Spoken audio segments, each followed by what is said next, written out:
feeti isni gaddarbe awwanta kana ajaa'ib wanni biyya keessa deemu jiru namaas ni gaddisiisaa garuu qabsoo Oromoodhaatiif gaarii qabsoo teenyaaf hedduu gaarii namaas ni gaddisiisaa qabsoo teenyaaf hedduu gaarii waanin ajaa'ibe keessa waanin hedduu ajaa'ibe keessa OPD'n tun abbu torbatti diina Oromooti waan juunnaa galle OPD'n namnummaan qorii OPD'dhaa guyyaa tokko faxar abbu torbatti diina Oromoodhaati abbu torbatti diina cunqurfamaadhaati maaliif jettee naan jaa yeroo Oromoon julmaadhaan dhumaadhaa jirtu kanatti jarri OPD'dhaa akka naman dhaganitti ija qabatee taa'aadhaa jira yeroo barattoonni Oromoodhaa naannoo Amaaratti dhagaan ajjeefamee reeffi haadhaa galu hoggantoonni OPD'oo tokkollee hin dhageenye gurra qabatee taa'aadhaa ture yeroo qabeenyi islaamaa masgiini 35 gubatee qabeenyi islaamaa barbadaa'u OPD'n hin dhageenye ijaa gurra qabatee taa'aadhaa turte laata anamma niin gadda warra ijoollee Finfinnee keessatti duutee Amaara ta'uu Tigree haa ta'uu Somaalee haa ta'uu Faranjii haa ta'uu lubbuu duute hundaaf niin gadda lubbuu rabbii uume namni kabalitti guujjeesse gadduudhaaf Amaara ta'uu hin qabu gadduudhaaf Oromoo ta'uu hin qabu Somaalee ta'uu hin qabu ilma namaa ta'uudhaan qaba lubbuu baatuuf niin gadda garuu wanni ajaa'iba namatti ta'u Itoophiyaa keessatti lubbuun Oromoodhaa lubbuu saree hanqatte lubbuun Oromoodhaa Itoophiyaa keessatti lubbuu saree hanqachuu eenyuun OPDO warra bakka isin buuna ju'uuni lubbuun Oromoodhaa lubbuu saree hanqatte wanni nama gaddisiisu waan wanni hizaabarra nama gaddisiisu lubbuun Oromoodhaa OPDOdhaan lubbuu saree hanqattee gaafa haati reefitti galee boochu gaafa haati ilmoo sii duratti jeesanii boochu gaafa qabeenyi muslimaa barbadaa'u gaafa ummanni seetaanaa durriyyee wal jaarte ilmaan Oromoodhaa akka malitti garjabinaan ajjeeftu jarri OPDO kun beekadhaa achuma jira kalee akka waan haareetti akka waan wannin jirra Itoophiyaa keessatti taatetti Phaaphaasiidhaa fi bulchitoonni OPDO tokko nafne mataa buusanii boohan dhiiroo lubbuun Amaaraatii fi lubbuun Oromoodhaa tun edaa arraas wal caalti warra qabsoo Oromoodhaatiin dhufee aangorra beetu gaafa lubbuun Oromoodhaa baatu nukkoflee gaafa lubbuun Amaaraa baatu mataa buusee taazi'aa taa'aa jira kun baasa namatta kar tokkoon hedduutti gaddina waan isaan godhan kana kar tokkoon hedduutti gaddina kar tokkoon garuu na gammachiisa maaliif Oromotti maalummaa isaanii dhugaadhaa agarsiisaadhaa jiran Oromoon akka qophooytu akka Oromoon akka falmattu Oromoon akka qabsoon galman geenye beeytee haatee jabaattu Oromoo godhas Oromoodhaaf gaarii qabsoo teenyaaf wanni OPD'n godhu jirtu hundinuu qabsoo teenyaaf hizaabarra gaarii garuu lubbuun Oromoodhaa saree hanqachuun nu gaddisiisa gaafni kabajaa harka nu garuu fagoon jiru gaafni kabajaa tan deeffachuudhaaf teenyu gaafa lubbuun Oromootis akka lubbuu namatti lakkaa'amtu fagoon jiru dhufuudhaaf ta'a saniif akka qophoon nu godha dura akka saniif qopheessu akka mirga keenya falmachuuf qopheessu akka gantuu Tigreedhaaf ergamuu barte gantuu namaaf ergamuu malee takkaa ergattee hin beekne gantuu nyaanni garaadhaa jijjiiree sabafitti garagalchu warra kana hangafirraa buufnee bilisummaan teenya ta dhugaadhaan mirkanooytutti qabsoo keenya akkatti fufnu nu jajjabeessa nu gargaara wanni isaan godhan hedduun gaarii Dooktar Abiy waan nuti laayif irraa jennu jedheen gadda baale dhaqee waan nuti laayif irraa haasoynu beeta mangistii kanaan marsee jiru warra sirna dur deebisuu barbaadu diinaatu nuun marsee jiraa je diinni isaan marse diina inni ifiin marse inni nuu diina Oromoodhaati inni nuu warra sirna kalee deebisuu barbaadu waan ifii godhaa jiru Oromoodhaan je Dooktar Abiy mataansaa warra sirna kaleedhaa san deebisuu barbaadu isaatu Minilikii fi Hayila Sillaasee beeta mangistii haate isaatu warra Amaaraa fuudhee ibbira galche isaatu isaaniif dalagaadhaa jira diinni isaan marse tokkolleen hin jiru nafxanyaan kalee duutee turte eega inni aangoo qabatee isaatu hirriibaa kaasee Oromoo irratti ka fincaanan godhee beeta mangistii keessaa dura taa'an nafxanyaadhaa ka Oromoo fixuu barbaadu ka seenaa Oromoodhaa billeessuu barbaadu ka seenaa Oromoodhaa billeessuuf dalagaadhaa jiru guddaan Dooktar Abiy dheengadda garuu uummata samuudhaa fi uummata dura dhaabbatee warra gartee sirna dur deebisuu barbaaduutu nuun marsee jira jara kana moo'achuudha qabnaa bari nuun deemuuf na gargaaraadha jara kun nu marsee jira yoo isin na gargaartee na filtan malee jara kana moo'achuu hin danda'u na filaati yerootti naa dabalaa yerootti naa hida'aadha jechaa jira na filaadha yerootti naa hida'aa yerootti naa dabala almaan Oromoodhaa na filadhaa kana haasawaa jiru. Kuni Dr. Abiy wanni dabballoonni kee aangawoonni kee jedhanii fi wanni ati jiru wal dhabdi. Dabballoonni keetii fi aangawoonni kee kan ati ramadatte akka ati hoggana cimaa taatee hoggana biyya kana ceesisu hoggana ummataaf tahu hoggana gartee dandeeytii ifirratti hundaa'ee biyyaan deemaa jiru jedhanii si faarsan. Ati garuu diinaan naan marsee jira waa takka illee godhuu hin dandeenye beeta mangistii warra sirna dur qabuutu deebisuu barbaadutu dhuunfatee jira anumaa godhuu hin dandeechaa jirta. Laal siifi hogganoonni keetiis faallaadha deemaadhaa jirtan Dr. Abiy. Amma ani warri inni ergatu maal jedhee dubbataa kalee hi salphise.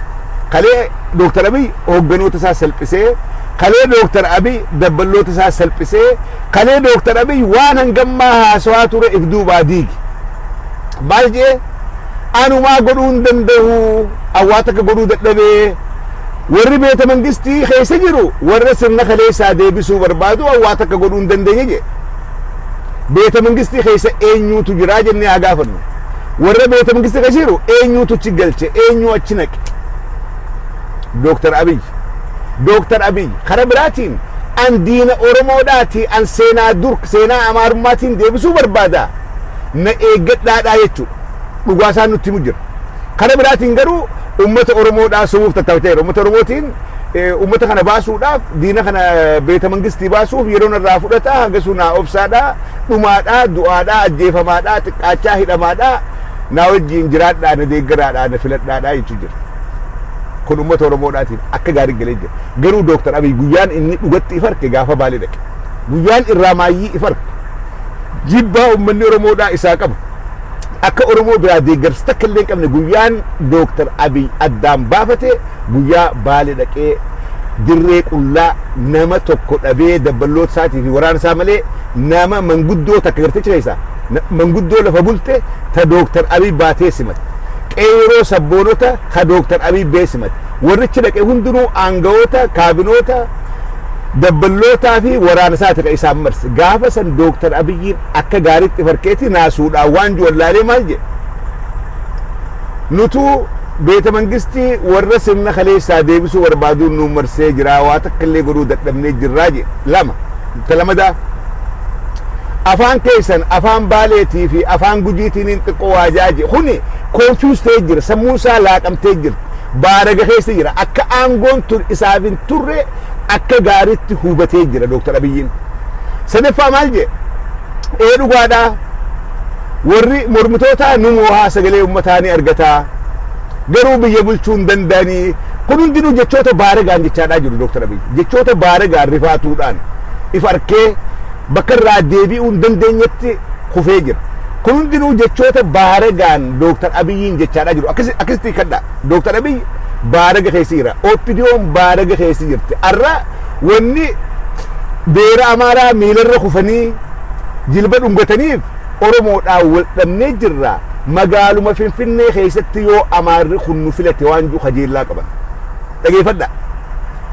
Arra beera Amaaraa miilarra kufee taakkalaa uumaadhaa miila dhungatee Aizoo shineennaat gaafa kale Aizoo shineennaat maaliif guyyaa tokko haadha Oromoo taphachuun maaliif sabriin jiin mee takkaa dhageessanii OPDO dawwaltee haadha Oromootiin jajjabaadhu gaa ilma kee dhabdee jajjabaadhu sibira jirraa si gargaarraa gaafa isaan jedhan takkaa dhageessanii takkaa OPDO Oromoo jajjabeessitu OPDO taaziyaa Oromoodhaa dhayxu warra gurguddaa taakkalaa uumaadhaatii fi Abiyyii miti. Kaabinoonnummaan jalaatu ganda keessatti guuree fi gondar irraa galaa ture haadha reefitti galesan dhaqanii namni jajjabeessee sabbarii jeen tokko illee hin jiru. Isi gala tokko illee hin jiru. Garuu gaafa Amaarri du'e isaan hundinuu Abiyyi irraa qabi jilbiiffatee bo'o. Jilbiiffatee gacciiseeti imimmaa naqatee bo'o. Kun maal si garsiisa? Oromoo irraa abdii muratanii jiraachuu isaati. Oromoo irraa abdii muratanii jiran. Oromoo keessatti akka mo'an akka Oromoon OPDO abbu torbatti amanuudhaaf hin teenye akka gaariitti galteefii jirti. Wanni Finfinnee irranii Finfinnee keessatti Amaariyaa nu filuudha. Amaarinis filuudhaan ta'u OPDO. Amaarinis isin filuudhaaf hin ta'u. amaarri quba tokko siisan laachuun taa'u amaarri akka isin diina taate isin beekan garuu akkuma kalee bartan ergamuu bartan amaarri isin ergachuudhaaf tattaafachaa jira jedhu kun gowwaadha OPD'n maali TPLF ama 27 ergattee dachiin qotte nuti hoo maaliif ismaartii taanee hin ergannee je'eeti isinitti haajamu kun isin galu jara kana Abiyyii fi Taakkalee Uumaafa ama 27 hunduu keessa dhiitaadhaa jarri TPLF ka Tigraay dhufe ergatee jira nuti hoo amaarri maaliif jara kanatti gargaaramnee jara kanatti faayidoynee sirna keenya ka duraa san hin deeffanneedhaa fi yeroodhaaf isinitti haajaman malee fuuldura bakka isiniin qaban dhugaan jirtu kan dhugaan jirtu jedhu kun ergamuu dabaree yoo ol ijaan ol deemu yoo gaddeemu jaan gaddeemu gattaa'ee nyaadhu janiin ta'anii nyaachuu iyyi janiin iyyu malee waa takka illee hin beekani jara kana mee nutis itti haa faayidoynuu je'eeti hayyoonni amaaraa taa'ee mari'atee isinitti faayidawaadhaa jiran malee isin harka dha'uu tana dhugaas ni fakkaatin isin amma waan isiniin malee waan ittiin beekamtan godhaa jirtan namaa jilbiifachuun namaa sujuuduun amaaraa kalee Tigreedhaaf sujuuddan kalee Tigreedha gabbartan kalee miila Tigree dhungattan arra garuu miila amaaraatti dhungachaadhaa jirtan arra miila amaaraatti dhungachaadhaa jirtan arra gabbuutaniiti amaara miila arraabaadhaa jirtan kun waan isin bartan waan kaleedhaas godhaa turtan waan haaraa miti wanni maanta OPD'n Taakkalee Uumaatii fi Abiy kalee jilbifatee bo'o jilbifatee sagaafa ilmaan Oromoodha akkasitti dhuman kalee qeensiin baatee takka nafne aangoonni OPD'dhaa hundi baanii jilbifatanii dhiifama nuu godha nurraa du'ee isin qofarraa miti maallaqa waan barbaadan isiniif kenninaa numatti hin dubbatinaadha dogoggoraan goone jedhanii waywaatan ilmaan Oromoodhaa guyyaa kalee kan isaan Finfinnee keessaa jilbifatan kana nama 60 oliitu Wallagga keessatti ajjeefame guyyaa kaleedhaa guyyaa isaan Finfinnee keessaa jilbifatanii Amaara hudduu dhugootan kana komaandi poostii haaratti tuulamarra kaan kan qoobdu kalee komaandi poostii naannoo Fantaalleedhaa naannoo waraanaatu sossoojii shakkan lafa tuulamarra komaandi poostii kaanii jiran kalee achi Amaara miila dhungatan Oromoo gubbaa immoo komaandi poostiidha kaan kuni waan isaan baran aadaa isaaniiti irraa jijjiiruun dhiqaa oolluus qulqulleessaa oolluus OPD'n faarsaa oolluus foonarreedhaa ol fuutuus daaraa keessa gaddeedhan OPD'n faarsinee garree Abiyyiis faarsinee Taakkalaadhaas faarsine nama ergamuu bare OPD'n faarsaa ooltuus hin jijjiirtu ol qabaa ooltuus lafa gaddeebi'a kanaafuu OPD'n abbu torbatti diina Oromoodhaati OPD'n abbu torbatti Oromoodhaaf hin taatu OPD'n haga maayyitti qeeroon kaateef irraa billeessuudha qabdi abbu torbatti jedhu kun namnummaan qorii diinaa faxareehu namnummaan diina jalatti guddateehu duraanuu Abiy amanuun keenya dogoggora guddaa hundinuu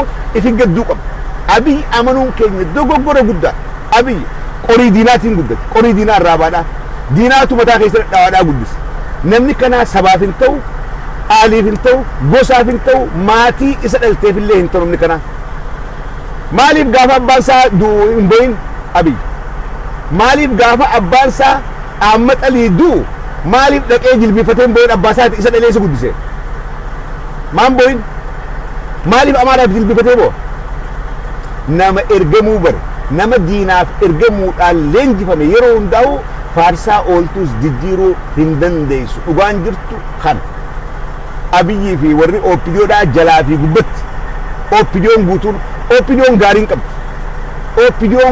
qabdu kaleessa aangoo tana wanni harkataniin saba fi ajjeesuudhaan saba fi miidhuudhaan beekaman waan gaarii dalagatanii barnootaan hin beekamne gootummaa alagarra dalaganiin beekamne warri OPD'oo keessa jiru hundinuu wanni isaan beekamaniin saba isaanii cunqursuu saba isaanii ajjeesuu saba isaanii saamuudhaani aangoon kennamteef hamtu kamirra jeesee hamtu kamirra saamee hamtu kamirra Oromoo xiqqeessaadhaani aangoon isaanii dabalamaa fi arraan sarkaa beekaman kana ganii abalu jennee faarfanna malee isaan kun hundinuu ibduu baay'eekka qaban akkuma akkanii isin geenye yookaanis TPLF sadarkaa barnootaa laaltee ramaddeetii miti kanaafuu amantii OPDO irraa qabnu dhibbaa fi dhibbatti yeroo duuba deebinee warri deeggartan iflaaltan ammaantan Dooktar Abiyyi waan haaraan gad dhufe maanta dhiyeenya kana afaan Amaaraa afaan barnootaa godhu amma duraan kana amata shandura kaasee turan jarri TPLF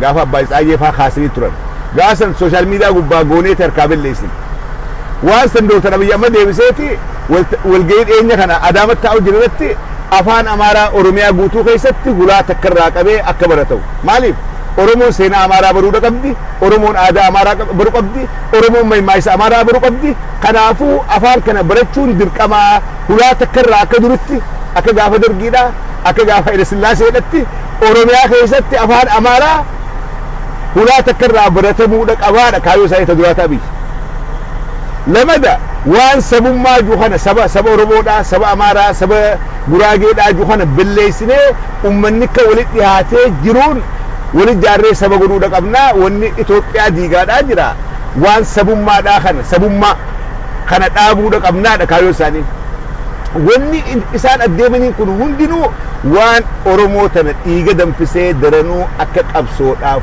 muratanii ka'an Oromoo godhaati dubbisi galee ummanni Oromoodhaa qeeroon yoo taate nagayaan filmaataan yoon taane garuu kalee kun shanii dhumee kun miliyoonni shan dhumee ummanni Oromoodhaa mirga dhabe deeffatee Oromiyaa Democratic Republic Oromiyaa yoon jaarre ummanni Oromoodhaa umrii isaa garummaa jala jiraachuudha qaba sanuufi murteessa yooni humniti qeeroodhaa ta waraana TPLF maqalee galchite Dooktar Abiy dheengadda dhufe kan yoo taatee filmaataan taate well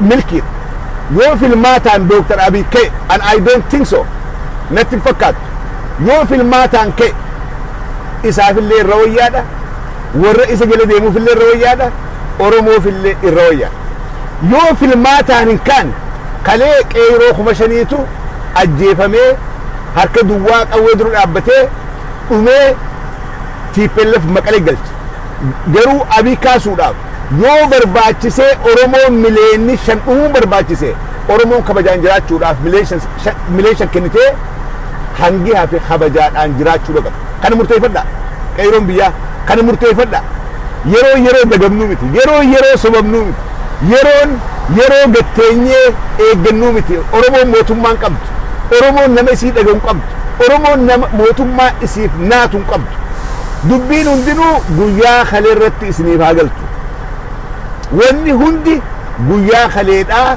magaalaa Finfinnee keessatti nama lama durriyyee lama talafa mootummaadhaa saamuratti poolisaa waliin buutee ajjeefamteef aangawoonni OPDOdhaa guutuun lafaa ka'ee qeensiin osoo nafin dhaqanii haadha san sabbarsan an kana maaliif godhan hinju baga godhan lubbuu namaa du'e baga dhaqanii jajjabeessan garuu lubbuu Oromoodhaa ta'amata lama guutuu guyyarraa du'aadhaa jiru every day guyyaan Oromoon osoo hin du'in oolte tokkollee hin jiru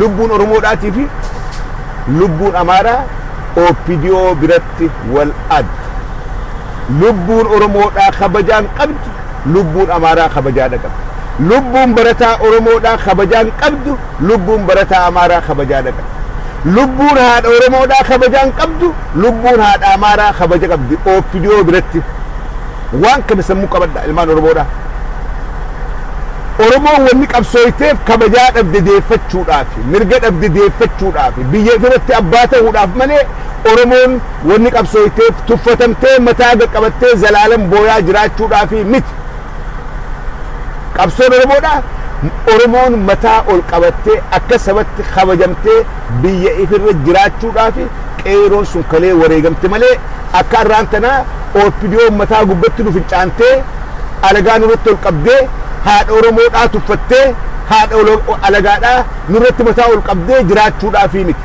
kanaafuu ilmaan Oromoodhaa if arkaa bakka jirtan yoo guyyaa kaleedhaa if hin gar nuti umrii teenya if arkuudhaaf hin teenyu umrii teenya gabrummaadhaaf hubannu yoo bakka jirru kalee guyyaa kaleedhaa if arkuu dadhabna yoo guyyaa kaleedhaa bakka jirru if hin beekne OPDO'n eenyu yoon beekne jarri kun Oromoodhaaf abbu torbattiin tokko abbu torbatti OPD'n Oromoodhaaf hin taatu. OPD'n kanaa gaarii kunirra wayyaadhaa sunirra hamaadhaan qabdu. OPD'n hundi diinaa guddifata. OPD'n hundi qorii diinaati arraabaadhaa guddatti. Filmaata keessa galtee jaarmee Oromoo tokkollee wajjin fiiguudhaaf dandeettii hin qabdu, deeggarsa hin qabdu. Aangoo dhiisuudhaaf teessa. Garuu shira hedduu dalagamuudhaaf ta'a. Waraana Oromoo dha'uudhaaf kophatti addatti leenjifamaadhaa jira akka oduu dhageenyutti. Waraana Oromoo dha'uudhaaf filmaata kana faalleessuudhaaf addatti leenjifamuu jira. Waraana ashabbaariidhaas ta'ee Oromiyaa keessatti ramadamuudhaaf taa'u. Fuulee hidhatee warra Baale keessa as ba'uudhaa taa'u, Harargee keessa as ba'u taa'utu Abiyyiin leenjisaadhaa jira bakka dhoysatti. Warra maqaa ashabbaariidhaa qabatee Oromoo tana maqaa balleessuuf taa'u. Waan kana walii sheer godha. Abiy akkanumatti haadhaan jiru. Amal lameen taa'u kana waraana addaa humna addaa ta bifa hunda qabdu. Tan Oromiyaa keessa seentee maqaa ashabbaariidhaatiin Oromoo himattee qabsaawaa Oromoodhaaf gootee Oromoo maqaa balleessuudhaaf teessu addatti dhoysatti Dooktar Abiy fi OPD'n leenjifachaadhaa jiran. Humna addaa feetu woboodha taati, feetu ashabbaari taati, fedhu warra Somaaliyaa as deemu kana taati, fedhu warra Boko Haram taati, fedhu maal taati, humna kana leenjiseeti Oromoo tana amantiidhaa fi jinnii walitti buusee osoo filmaan hin geenye girgirii kaasuudhaaf sagantaa cimtuu lafaa qaba jedhu kun. Sagantaa cimtuu lafaa qaban. Waan kana akka gaariitti hubachuudha qabna. Ilmaan Oromoodhaa yeroo rafnuu miti. Yeroo akka jawarjee ija takka cufannee ija takka arrafu. Yeroo rafnuu miti. Yeroo amma as baanee waa walitti himu. Waa takka ofirra kaannee taa'uu hin qabnu. Filmaata ofirra kaannee filmaata abdannee taa'uu hin qabnu. Oromoon filmaata qofa jennee Koloneel Gammachuu ayyaanaa waan takka dubbate. Jecha jabaa tokko dubbate. Haasoo jabaa tokko darbate. Oromoon haga arra Tigraay hidhachaadhaa jirti qawwee haga funyaanii qabdi. Amaarri hidhachaadhaa jira qawwee haga funyaanii qaba. Amaarri Oromiyaa keessa jiruu fi kanaannoo Amaaraa jirus qawwee hanga asi qaba. Oromoo garuu Haayila Sillaaseen itti huniine Dargiin irraa hiikaa ture, Mallas irraa hiikaa ture, Abiyyiis Oromoorraa qawweedhaa miti mancaadhatti seera kaayeeti akka mancaan hidhanne godhaadhaa jira. Akka mancaan hidhanne Oromoorraa mancaadha hiikaa jira, meeshaa aadaadhaat irraa hiikaadhaa jira. So eega Abiy kana godhaadhaa jiraate maal jee gaafni Afrikaadhaa kun nagarkachuun taa'u. Maaliif warri naannoo Oromiyaadhaa jiru Oromoodhaa jiru hundi hidhatee Oromoo qofarraa hiikanii Oromoo fixuudhaaf Oromootti qophaawaadhaa jira. Oromoo balleessuudhaaf Dooktar Abiy Amaara hidhachiisee Oromoorraa hiikaadhaa jira. Amaara balleessuudhaaf Dooktar Abiy Somaalee hidhachiisee Oromoorraa hiikaadhaa jira. Oromoo balleessuudhaaf Tigreen qawwee qabdi, Oromoon qawwee dhabdi. Waan kana sammuu qabadha. Abiy halkan tokko rafaadhaan jiru Oromoo balleessuudhaaf waan as ba'ee haasu kana qofaa miti. Waan duubaan dalaguutu irra guddoodha. Waan duubaan Oromoo irratti dalagaa jiruutu irra guddoodha. Waan nuti irra hedduu waan Abiyyiin as ba'ee haasa'u maal haasa'ee jennee addaan galla. Kanaa miti. Abiyyiin Oromoodhaaf duubaan dalagaadhaa jira, itti qophaawaa jira. Akka Oromoon abbu torbatti gabrummaa jalaan baane akkamitti Oromoo cabsinee binnaa siistama kamiin addaan qoonnaa duubaanii nuuf qophaawaadhaa jira. Waan kana ilmaan Oromoodhaa akka gaariitti hubadhaa. Jarri tuffii isaanii gartee tan amma gadu kuni akkuma lafaa ka'eetii miti. Oromoodhaaf waan qopheeffatan qaban. Oromoodhaaf waan dalagan qaban. Haga Oromoon hidhattutti gaafni Afrikaa nagarkachuudhaan taa'u. Filmaanni keenya filmaata qofa eeguudhaan miti harka marannee filmaata nagaa deemuudhaaf ta'a. Uummata keenya dammaqaa nu filadhaa. Kana qofa irratti ta'uu hin qabu. Akkuma jarri kara hundaan wal jabeessaadhaa jirutti qeeroon Oromoodhaa dheengadda joora waan takka maxxanse. Ijoollee kaaraatee fi tukaandoo qaraatu kana maxxanse. Oromiyaa guutuu keessatti qeeroon teenya qamaatii dhiiftee gabbaa tukaandoo baradhaa gabbaa kumaandoo qaraa wal barsiisaa if qopheessaa qawwee harkaa dhabdaniis akkatti qawwee hiikkattan leenji'a if leenjisaa dargaggeessi arsiidhaa dilli kun dargaggeessi harargeedha dargaggeessi wallaggaa jimmaa tuulamaa gabbayaa akkatti qawwee hiikkattan tukaandoo kumaandoo if barsiisaa if leenjisaa qophaa'ataa gaafas dandamoota qabna gaafa san dandamoota qabna yooni calliftanii harka marattanii tetteenye qamaan ka dhuge boodarra wanni nu eeggataa hedduu waan hedduu jabduudhaati filmaanni qoftiin furmaatan ta'u marroon furmaata malchiisa jaalle marroon warrummaan arraantana gaara itti fannu kuni furmaata Oromoodhaa fi furmaata Itoophiyaa illee ta'uudhaan malchiisa we never know maaliif dhagaawaltar arra ugguu wallagga keessaa marroon dhawaju Oromoon cayyitee taa'uun qabdu maaliif marroo dhaw dubbiidhaatu achi jira dubbiituchi qubalaata marroodha amma sodaan Dooktar Abiy guddaan takka warra gaaratti hafee qawwee qabu Oromoodhaaf maqaa Oromoodhaati sodaan isaanii guddaan achi nuti waan Dooktar Abiy sodaatu ni deeggarra cina dhaabbanna waan Dooktar Abiy sodaatu nuti ni deeggarra waan Dooktar Abiy firraa shakku bira dhaabbanna diina keenya Dooktar Abiy diinni kee Oromoodhaa guddaan diinni qabsoo Oromoodhaa guddaan marroodhaa miti Dooktar Abiy irra hedduu Oromni garas deema marroo balleessuu qabna marroon Tigraay walitti dhaadha yoo Tigraay qawwee hiitee fi Tigraay fudhatee Oromoodhaaf lole maal lole kalee qawwee jiru afachaa dur sigale kanaan nun baareessan kanaan nun so'aachisan qabsoon bakkarraa dirmachuu katte hundarraa harki kee banaadha ni fudhatta Oromoo kanaan wal afaan kaan Oromoo tooftaa kanaan akka waliif hin dirmanne godhan I think the final solution will be marroo amanuu baattu marroo achi jiraachuun filmaanni kun filmaata nagaa ta'uudhaafis nu gargaara akka Dooktar Abiy Oromoo gubbatti fincaannees marroon achi jiraachuun Oromoo ni gargaarti namni shiftaa gaaraa qabu kabajaadha qaba namni shiftaa waraana if gurmeessee bifa jaarmaatiin sosoobiti namni shiftaa gaaraa qabu kabajaadha qaba Arsii keessa shiftaa yoo jiraate ummanni Arsiidhaa kabajaadhaan bobbee gala Harargee keessa yoo shiftaan jiraate ummanni Harargeedhaa kabajaadhaan bobbee gala dhugaan jirtu kan namni shiftaa qabu nama humna qabuutu kabajamee bula Itoophiyaa heetti arra Amaarri if jaareeti hidhatee shiftaan dirree dhawaadhaa keessaa ummata Oromoodhaa jeeqaadhaa jiru shiftaa dirree dhawaadhaati shiftaan adaree keessaa Oromoo jeeqaa jiru shiftaa Amaaraa ka hidhate ka humna qabu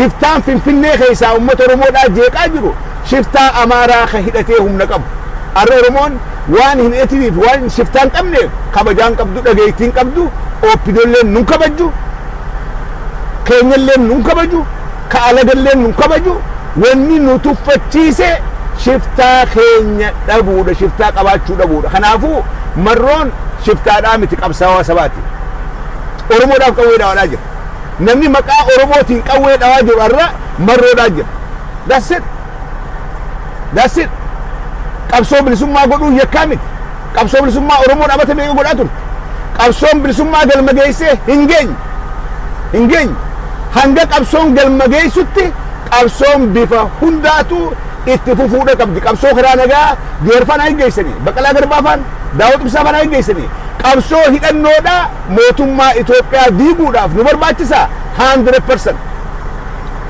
dhibbatti saneenyuu godhaa jira marroo godhaa jira marroo wanni dhagaatti darbannuuf hin jirtu dandeessan gargaara dadhabdan ololarraa dhaaba Oromoodhaaf qabsaa'aadhaa jira gaafiin Oromoodhaa kalee gaafa jaarraa abbaa gadaafaan lolan gaafa gaara keessaa falmaadhaa turan turre gaafiin Oromoodhaa falmaan ture falmaa bilisummaadhaati Oromoo bilisa baasuudhaaf adda bilisummaa Oromoodhaa adda bilisa baaftu Oromoodhaa arraas qabsoon sun galma geesse Abiyyiin bilisomse bilisoomnee jirra hin bilisoomne mirga harkannee jirra hin harkanne akka kalirraa irra wayyaadha no arra irra hamtuu keessa jira inumaa Oromoodhaaf kalee gaafa mallas irra wayyaadha sigala oromoodhaaf kalee gaafa mallas irra wayyaadha arraa miti so eegan bilisoomin eega gaafii oromoodhaan deebi